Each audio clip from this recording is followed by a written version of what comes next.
Hello friends, welcome back to our channel. आप सभी का आपके अपने चैनल पर स्वागत है। जैसा कि आप सभी को पता है कि DSSB का एग्जाम आपको 24 और 25 तारीख को है और आज हम डिस्कस करने वाले हैं डे 16 हम डिस्कस करने वाले हैं, जिसमें DSSB के टॉप जो आपके क्वेश्चंस हैं उनको डिस्कस करेंगे।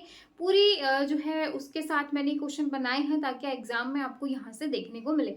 जो आपके PYQ हैं उनसे रिलेट करके जो है इंपॉर्टेंट क्वेश्चन रेडी किए हैं। आई होप आपको जो है बहुत अच्छे लगेंगे और आपको जो है समझ में आएंगे। किसी में भी डाउट आता है तो आप कमेंट करके पूछ सकते हो। हाँ जी, डे 16 में हम डिस्कस कर रहे हैं और DSSB का क्रैश कोर्स 25 डेज का हमने क्या शुरू किया है, जिसमें डे 16 है हमारा। ठीक है, क्वेश्चन है सबसे पहला, फ्रेगमेंटेशन इज कि फ्रेगमेंटेशन क्या होता है। अगर आपने PYQ करे हैं लास्ट ईयर के 5 शिफ्ट में आपका पेपर हुआ था, तो हर एक शिफ्ट में फ्रेगमेंटेशन से रिलेटेड क्वेश्चन आया था ऑपरेटिंग सिस्टम के अंदर। काफी इंपॉर्टेंट टॉपिक है, अच्छे से समझना कि इंटरनल क्या होता है, एक्सटर्नल क्या होता है, कॉम्पेक्शन क्या होता है, ये चीज आपको बहुत अच्छे से पता होनी चाहिए।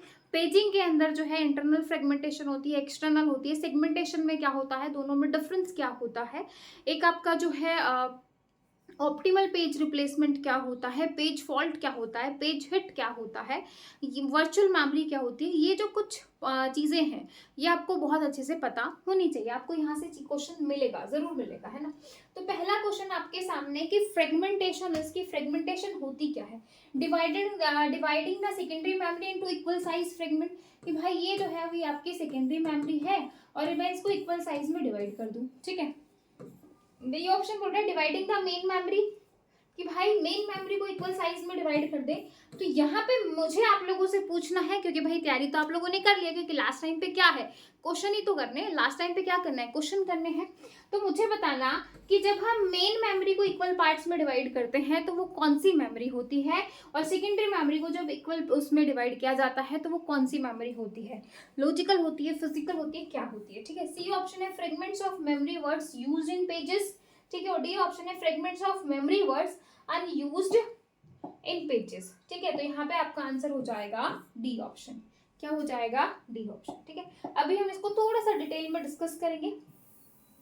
यहाँ पे आप देख सकते हो डायग्राम से आपको बहुत अच्छे से क्लियर होगा कि ये जो है आपका अनयूज्ड स्पेस है, यानी कि वेस्टेड है, और ये आपकी एलोकेटेड मेमोरी है, यानी कि ये वाली जो येलो कलर का पार्ट है ये आपका एलोकेटेड पार्ट है, और ये जो बीच बीच में जो आपको यहाँ पे दिखाई दे रहा है ये जो है ये आपकी अनयूज स्पेस है, यानी कि वेस्टेड जिसको हम बोल सकते हैं।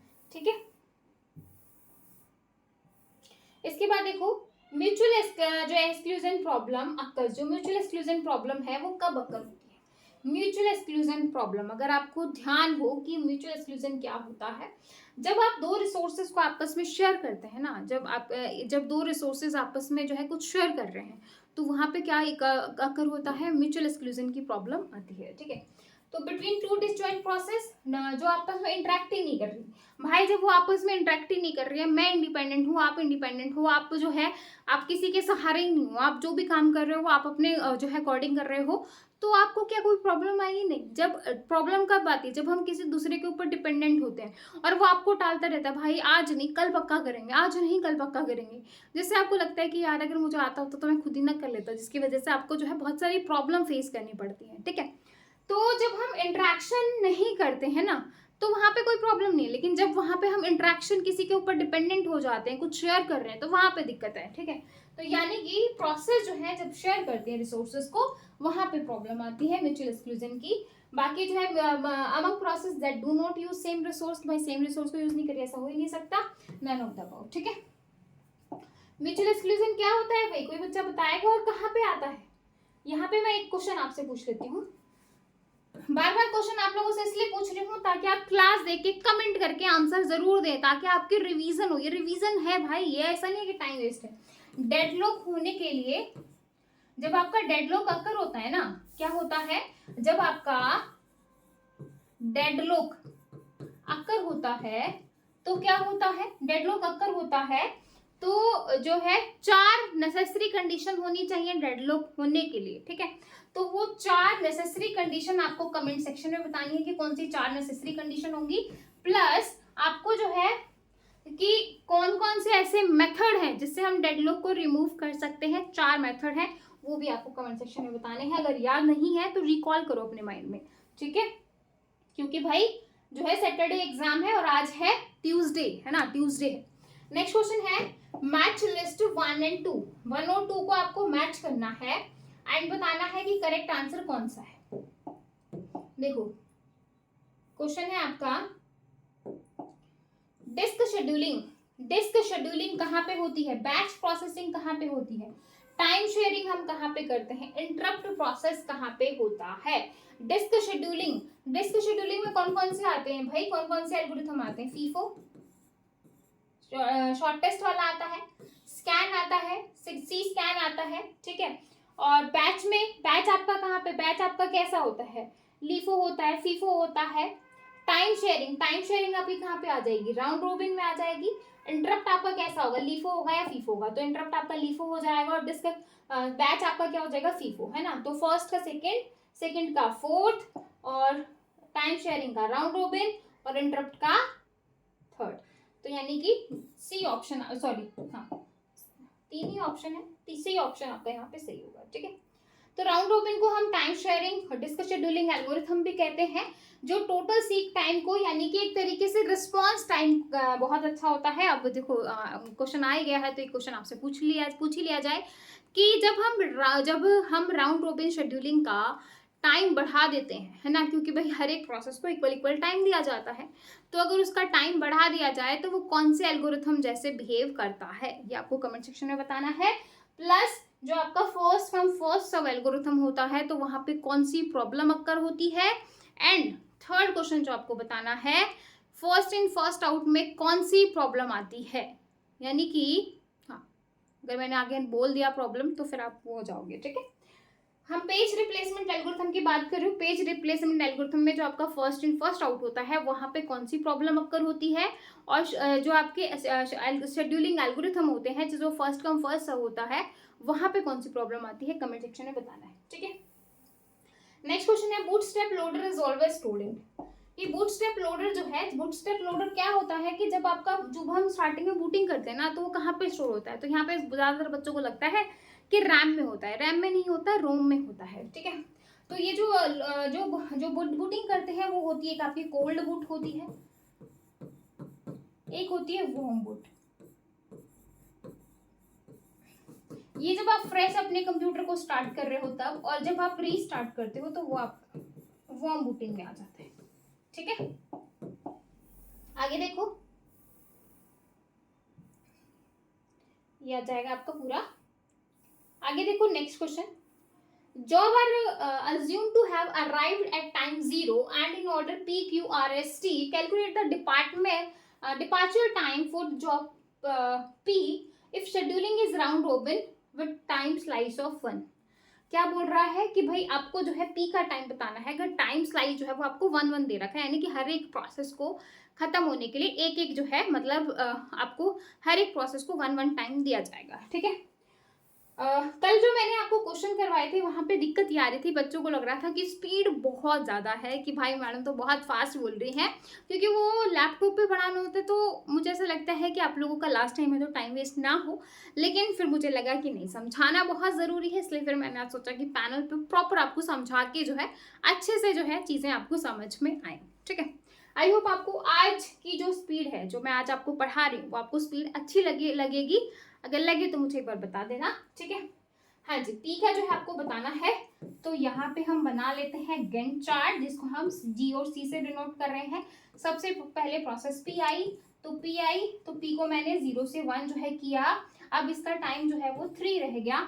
अब जो है हम किसको करेंगे, क्यू को मैंने 1 से लेके 2 तक किया, और क्यू जो है वो आपकी खत्म हो गई, क्योंकि इसको जो है एग्जीक्यूट होने के लिए एक ही चीज चाहिए थी, एक। अब आया आपका आर आया तो 3 पे हो गया, और यहाँ पे इसका टाइम बच गया 7। फिर आया एस आया तो एस की प्रोसेस भी खत्म हो गई, ये भी छोटी सी थी क्यू जैसे। फिर आपका टी आया 5, अब इसका जो टाइम बचा वो बचा 1।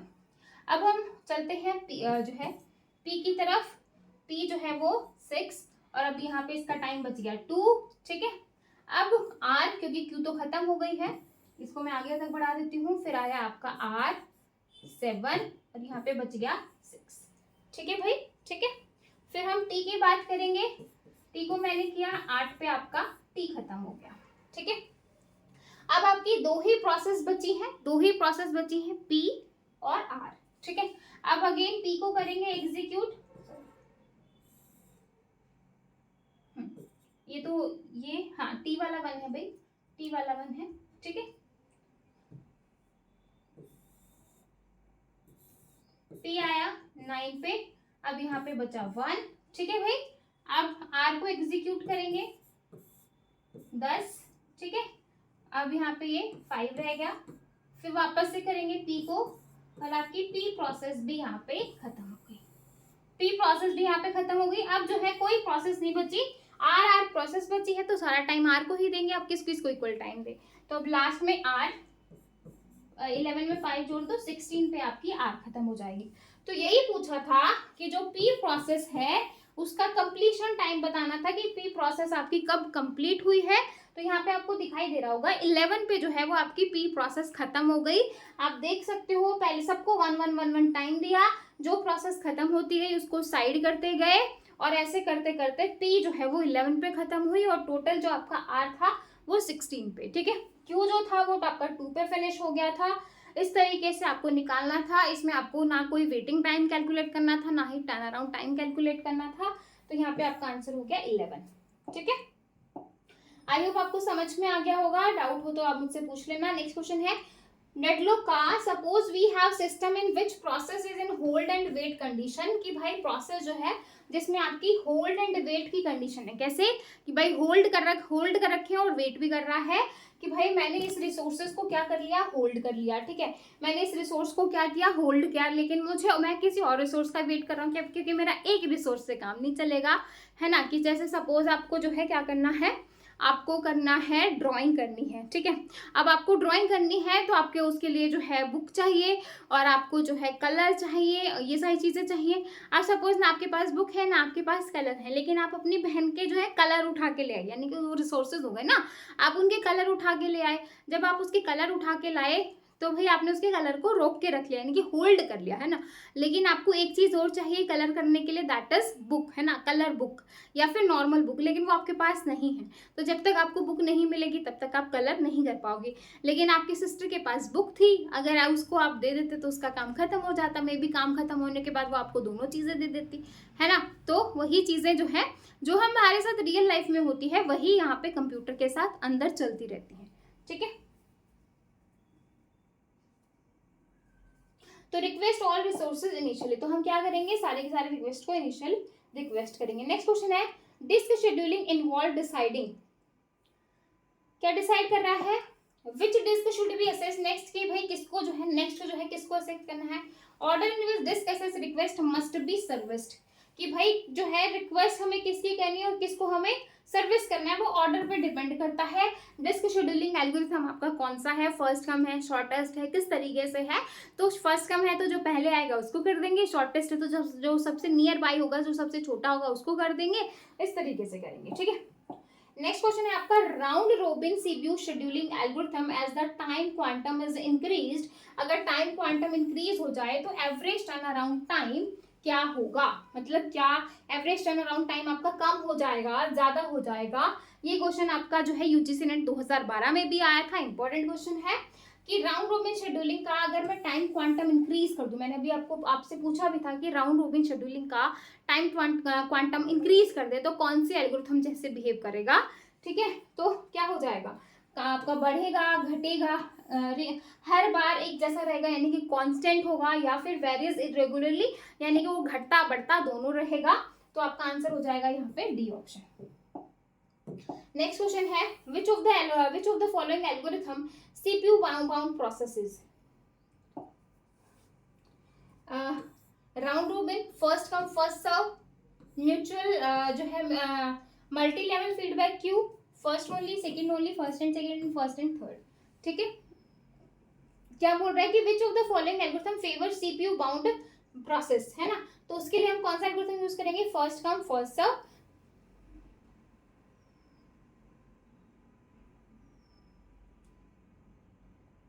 ठीक है भाई। तो हम हम कौन सा एल्गोरिथम यूज करेंगे, first come first serve algorithm का यूज करेंगे। ये नॉन प्रिएम्पटिव होता है और यहाँ पे जो है ये फेवर करता है सीपीयू बाउंड प्रोसेस पे। यहाँ पे आपको समझ में आया होगा कि जो आपका मल्टी लेवल फीडबैक है वहां पे क्या होगा, इनपुट आउटपुट प्रोसेस आइडल रहेगी लंबे समय तक, जिससे प्रायोरिटी आपकी इंक्रीज हो जाएगी, जो कि आपका सीपीयू बाउंड की प्रोसेस जो है वो डिक्रीज हो जाएगी, उसके फेवर में वो नहीं है। आरआर यानी कि राउंड रोबिन जो है वो आपका क्या होता है, इररिस्पेक्टिव सीपीयू और इनपुट आउटपुट बाउंड, ये जो है वन टाइम क्वांटम होता है हर एक प्रोसेस का, जो कि फिर वही है कि सीपीयू के ये भी फेवर में नहीं है। ठीक है, तो first come first serve algorithm जो है वो आपका यहाँ पे जो है अच्छा माना जाता है रिस्पेक्ट ऑफ सीपीयू। नेक्स्ट देखो स्पूलिंग क्या होता है। स्पूलिंग क्या होती है भाई, स्पूलिंग हेल्प, देखो स्पूलिंग जब भी आ जाए ना, जब भी स्पूलिंग आपको आए तो जहां पे भी आपको ऑप्शन में प्रिंटिंग का ऑप्शन, प्रिंटर का ऑप्शन दिखे, फटाक से आंसर कर देना। It is more secure method, data को एक्सेस करने के लिए ज्यादा सिक्योर मेथड है। ठीक है भाई, उसके बाद क्या बोल रहा है, print job go more smoothly with less stop and go. C option बोल रहा है the computer is release due to do other things while still printing. ठीक है, तो यहाँ पे आपका आंसर हो जाएगा, मतलब जो आपकी जो प्रिंटिंग में चीजें चलती हैं वो आपका स्पूलिंग में आएगा। ठीक है, तो स्पूलिंग की फुल फॉर्म क्या होती है, simultaneous peripheral operating online. So spooling more than one input output operation can be performed simultaneously at the time when the CPU is executing some process, कि मतलब जो CPU है वो कुछ प्रोसेस को एग्जीक्यूट कर रही है, मोर देन जो है one input output operation can also be done at the same time. The following image will help us in understanding the concept in a better way. ठीक है भाई, मे बी आपसे spooling की definition आ जाए, देखो diagram से आपको और अच्छे से समझ में आएगा। यहाँ पे आपको दिखाई दे रहा होगा इनपुट आउटपुट डिवाइसेस है, आउटपुट है, ये आपका मेन मेमोरी सीपीयू और ये आपका नीचे डिस्क है। डेटा जो है वो इनपुट डेटा जो है stored in some kind of secondary device and data is fetched by the main memory. ठीक है भाई, डेटा जो है वो कहाँ से फेच किया जाता है, मेन मेमोरी से, लेकिन कुछ डेटा आपका सेकेंडरी मेमोरी में भी होता है, ये आप सभी को पता है। And approach general CPU works on data stored in main memory. Since we have number of input devices at a time, so all these input device can put the data in disk or secondary memory, then the main memory fetch the data one from, मतलब main memory क्या करेगी, secondary memory से data को उठाएगी। ठीक है, तो secondary memory are digital in nature, taking from main memory very fast, and CPU is executing some task, then at a time the input device need not wait for its turn, they directly put their data in secondary memory without waiting for turn by doing, ये जो process होती है। ठीक है, तो CPU जो है इस केस में क्या होता है, आपका आइडल नहीं रहता है। नेक्स्ट देखो स्वैपिंग क्या होती है, बहुत इंपॉर्टेंट क्वेश्चन है, और मेरे ख्याल से ऐसा कोई भी एग्जाम नहीं होगा जहां से स्वैपिंग का क्वेश्चन ना आया हो एग्जाम के अंदर। तो computer is swapping, it is moving data from hard drive to the floppy drive, कि डेटा को जब हम हार्ड ड्राइव से फ्लोपी ड्राइव में मूव करवाते हैं, moving data from memory to swap file on hard drive. ठीक है, कि मैंने डेटा को मूव करवाया मेमोरी से, जो है फाइल को हम स्वैप करवा रहे हैं on hard drive.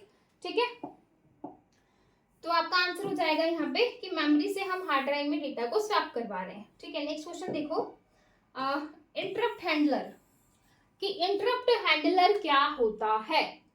Interrupt handler क्या होगा, तो location in memory that keep track of recently generated interrupt, peripheral devices, utility programme, या फिर स्पेशल नंबर ऑफ कोड जो इंडिकेट करता है प्रायोरिटी ऑफ रिक्वेस्ट। ठीक है, नेक्स्ट क्वेश्चन देखो भाई, क्वेश्चन है consider the following set of process that arrive at the time of zero, zero पे आपका जो है अराइव हो गया है, with the length of CPU bound time given in multi second, आपको जो है प्रोसेस दे रखी है ये। तो आपसे पूछा है व्हाट इज द एवरेज जो है waiting time in millisecond when use of RR, और इसका जो टाइम है वो है 4 मिली सेकेंड। ठीक है भाई, तो अब यहाँ पे देखो, सबसे पहले इसको मैंने यहाँ पे एवरेज वेटिंग टाइम हमें बताना है, ये आपका P1 है, ये P2 है और ये P3 है, ये तीन प्रोसेस मैंने यहाँ पे ले ली। सबसे पहले P1 आया और 4 टाइम है, तो ये जो है आपका 20 बचा और ये 0 से 4 तक एग्जीक्यूट हुई। इसका 3 ही टाइम है, तो जो है 3 तक ही एग्जीक्यूट करेंगे 7 पे, ये आपकी प्रोसेस खत्म हो गई। फिर हम P3 को एग्जीक्यूट करेंगे, ये भी 10 पे खत्म हो जाएगी क्योंकि इसका भी एग्जीक्यूशन टाइम क्या है 3।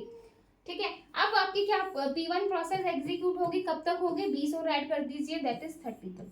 ठीक है भाई, तो ये आपका गैंट चार्ट बन गया है, ये जो मैंने आपको बनाया है ये गैंट चार्ट बना के दिया है। अब आपको क्या करना है, अब हमें निकालना है millisecond when we use round robin, average waiting time बताना है।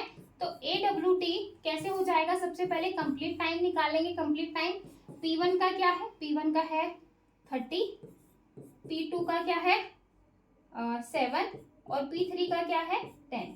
ठीक है भाई, कंप्लीट टाइम के बाद टर्न अराउंड टाइम निकालते हैं, that is complete time minus arrival time. ठीक है, अराइवल टाइम तो सारी 0 पे आई है, तो टर्न अराउंड टाइम आपका 30, 7 और 10 हो जाएगा। अब हम वेटिंग टाइम निकालेंगे, तो वेटिंग टाइम आपका क्या होगा, turn around time minus burst time, यानी कि जो एग्जीक्यूशन टाइम है ये वाला, ये जो है ये आपका क्या होता है, बर्स्ट टाइम होता है। इसको माइनस करेंगे तो 30 में से 24 माइनस हो गया तो आपका कितना हो गया 26। ठीक है भाई, और 7 में से 3 माइनस हुआ दैट इज 4, और 7 में से 3 माइनस हुआ दैट इज 30 में से 24 माइनस हो गया तो 26 नहीं बचेगा भाई, 6 बचेगा। ठीक है, 6, 4 और 7। ठीक है भाई, तीनों को ऐड कर दो, ये वेटिंग टाइम है। तीनों को ऐड करके क्या करेंगे, तीनों को ऐड करके 3 से डिवाइड कर देंगे। 6 और 4 10 और 7 17, 17 को मैंने 3 से डिवाइड किया तो 3 पंजे 15, बच गया 2, 3 6 18, बच गए 2, यहाँ पे पॉइंट हो जाएगा, फिर 3 6 18, इस तरीके से चलता रहेगा। तो 5.67 मिली सेकेंड, तो आपका आंसर हो जाएगा यहाँ पे 5.66 दे रखा है, अदरवाइज 5.67 भी लिख सकते हैं। ठीक है, तो इस तरीके से आपका आंसर आ जाएगा। समझ में आया भाई, समझ में आया। देखो, जब भी हम कंप्लीट टाइम क्या होता है, कंप्लीट टाइम जो है वो जो भी आपका यहाँ पे गैंट चार्ट में जो प्रोसेस जहाँ पे खत्म, जैसे P1 खत्म हुई यहाँ पे, P2 खत्म हुई यहाँ पे और P3 खत्म हुई यहाँ पे, तो ये तो होता है कंप्लीट टाइम। ठीक है, टर्न अराउंड टाइम क्या होता है, complete time minus arrival time की प्रोसेस जिस टाइम पे पहुंची है। अगर कंप्लीट टाइम में से अगर अराइवल टाइम को माइनस कर दूं तो वो आपका जो है क्या हो जाएगा, टर्न अराउंड टाइम हो जाएगा। और अगर मैं वेटिंग टाइम की बात करूं तो turn around time minus burst time, यानी कि जो एग्जीक्यूशन में टाइम लगा है उसको हटा देंगे, मतलब उसको माइनस कर देंगे, तो जो टाइम बचेगा वो आपका वेटिंग टाइम बचेगा कि इस प्रोसेस ने इतना वेट किया। ठीक है, ये चीज है। आगे देखो, नेक्स्ट क्वेश्चन है, what is the turn around time in millisecond when we use RR scheduling algorithm with time quantum of 4। Same question है। देखो, मैंने यहाँ पे आपको बताया था, पहले P1 आया 0 से 4, फिर P2 एग्जीक्यूट हुआ 7 पे, फिर P3 एग्जीक्यूट हुआ 10 पे, फिर P1 एग्जीक्यूट हुआ वापस 30 पे। ठीक है, तो ये मेरा गैंट चार्ट बना था लास्ट में, और हम अब जो है टर्न अराउंड टाइम बताना है।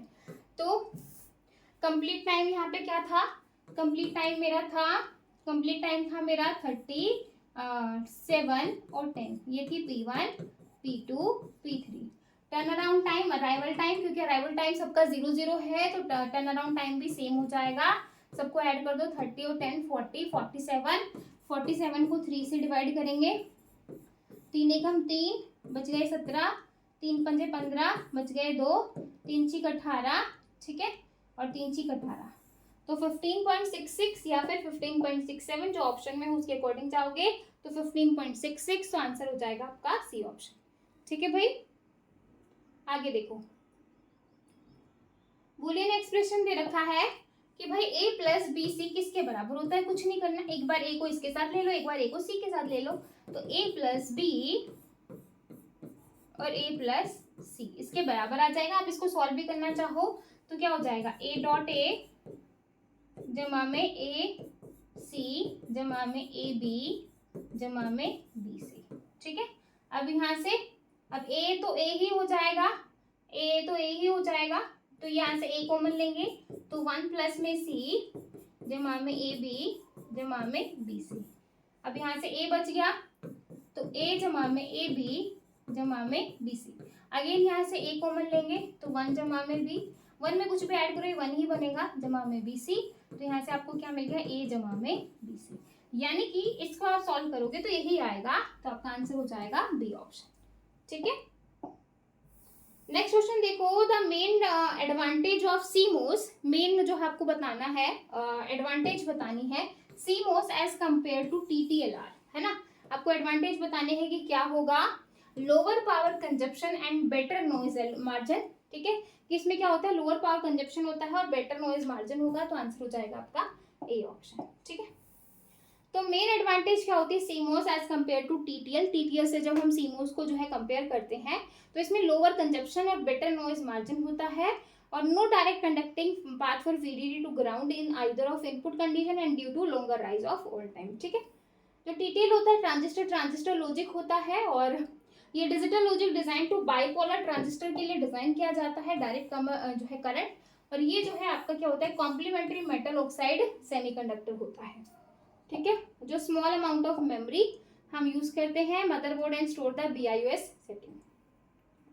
ठीक है भाई, नेक्स्ट क्वेश्चन है आपका, इंपॉर्टेंट क्वेश्चन है, काफी इंपॉर्टेंट क्वेश्चन है। आपको ये ध्यान रखना है कि पॉजिटिव एंड गेट जो है, positive AND gate is also AND negative किसके बराबर होगा, जो पॉजिटिव एंड गेट होता है इज ऑल्सो अगर नेगेटिव किसके बराबर होगा, नैंड गेट के, नोर गेट के, और गेट के, या फिर नोट गेट के, तो ये आपका और गेट के बराबर होता है।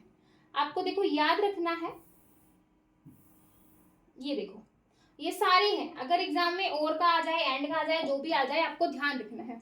ये आपका जो है इन्वर्टर है, यानी कि जिसको अपन नोट गेट कहते हैं, तो आपका नोट गेट है, तो सेम इन्वर्टर के जैसे होगा। एंड गेट है, ठीक है, तो एंड गेट है, इसके आगे मैं अगर इस तरीके से नेगेटिव लगा दूं तो किसके जैसे बिहेव करेगा, और गेट के जैसे, करके देखना। नैंड गेट के आगे लगा दे तो नोर गेट के जैसे बिहेव करेगा, और के आगे लगा दूं तो एंड गेट जैसे हो जाएगा, नोर के आगे लगा दूं तो नैंड गेट जैसे हो जाएगा। तो ये चीज आपको याद रखनी है, ये इंपॉर्टेंट है। ठीक है भाई, नेक्स्ट क्वेश्चन देखो, two's complement representation of -539 base 10 in hexadecimal is, क्या बोल रहा है कि -539 का जो बेस है वो 10 है, वो बोल रहा है कि किसके बराबर यहाँ पे होगा। ठीक है, तो आपको देखो जब भी हमें टूज कॉम्प्लीमेंट की बात आती है तो आपको सबसे पहले क्या करना पड़ेगा, इसको पॉजिटिव में लिखना पड़ेगा। इसके कुछ रूल होते हैं, जब भी आपको नेगेटिव नंबर का, देखो ध्यान रखना, जब भी आपको नेगेटिव नंबर का टूज कॉम्प्लीमेंट निकालने के लिए दिया जाए तो आप उस नंबर को सबसे पहले किस में कन्वर्ट करोगे, सबसे पहले हम उसको जो है पॉजिटिव में कन्वर्ट करेंगे। तो 539 को पॉजिटिव में लिखो, 1 2 4 8 16 32 64 128 256 512 1024। ठीक है भाई, तो 512 में कितना ऐड करूं, 512 539 512 कितना हो जाएगा, 7 और 27, हमें चाहिए 27। ठीक है, 27 चाहिए, तो यहाँ पे बनाएगा, यहाँ पे 0, यहाँ पे 0, यहाँ पे 0, यहाँ पे 0। ठीक है, क्योंकि 32 तक तो मुझे चाहिए नहीं, क्योंकि मुझे चाहिए 27, तो 16 और 8 24, तो ये दोनों आ जाएंगे। 24 में 4 ऐड करूंगी तो क्या हो जाएगा, 28। मुझे 28 नहीं चाहिए, मुझे 27 चाहिए, तो इनके नीचे भी 1 1 आ जाएगा। और पॉजिटिव बनाने के लिए, क्योंकि भाई 0 जो है वो पॉजिटिव नंबर को इंडिकेट करता है, और जो नेगेटिव, अगर मैं नेगेटिव नंबर लिखना होता तो मैं यहाँ पे 0 की जगह क्या लिख देती, 1 लिख देती। ठीक है भाई, तो ये जो है ये मेरा आ गया, ये जो मैंने यहाँ पे लिखा है ये आ गया आपका पॉजिटिव 539, ये मैंने किस में लिख दिया, पॉजिटिव 539 आ गया है।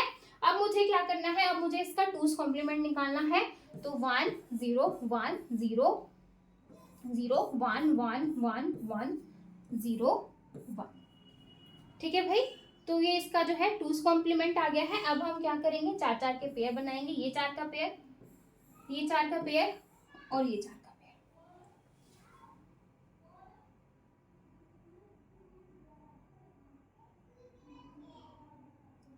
ठीक है,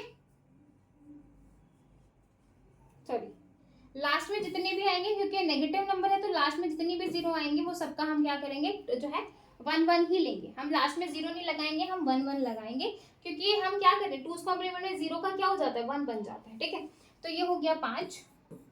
अब ये क्या होता है आपका, ये ई होता है, इसको हम 14 भी कहते हैं, इसको हम क्या कहते हैं, 14। इसको हम 14 भी बोलते हैं, ठीक है। और 4 बार 1 आ जाता तो वो 15F हो जाता, और ये आपका क्या हो जाएगा D, तो ये हो जाएगा आपका DE5।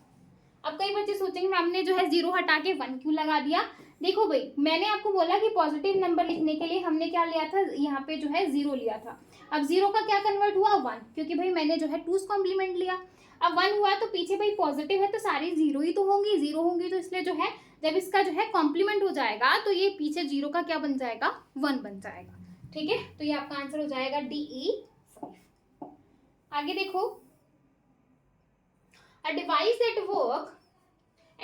that work in conjunction with computer but not as a part of it is called, इसको हम क्या कहेंगे, micro computer, peripheral devices, hardware या मेमोरी।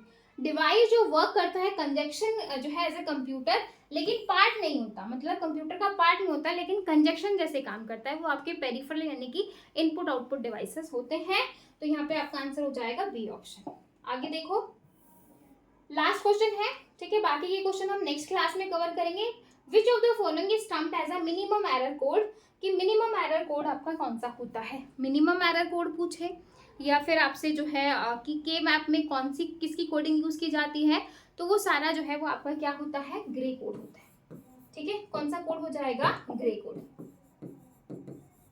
एरर मिनिमाइजिंग कोड पूछे, मिनिमम एरर कोड पूछे, वो सारा आपका ग्रे कोड होगा। अब आपको मुझे कमेंट सेक्शन में बताना है कि क्या आपको ग्रे टू बाइनरी या फिर बाइनरी टू ग्रे कन्वर्ट करना आता है, कि सॉरी, क्या आपको ग्रे टू बाइनरी या बाइनरी टू ग्रे कन्वर्ट करना आता है। अगर आता है तो आप मुझे कमेंट सेक्शन में बताओ, नहीं आता तो भी बताओ, ताकि अपन नेक्स्ट क्लास में मैं आपको थोड़ा सा यहाँ पे बता सकूँ कि इनको हम किस तरीके से कन्वर्ट करते हैं, ठीक है भाई। तो आज के लिए इतना ही, बाकी हम नेक्स्ट क्लास में बाकी क्वेश्चन को करेंगे। तो तब तक के लिए bye bye, take care, thank you. और आई होप आपका जो होमवर्क मैंने दिया है उसको आप शिद्दत के साथ करेंगे, तो आपके एक आपका रिकॉल हो जाए माइंड में, ठीक है। ओके भाई, बाय बाय।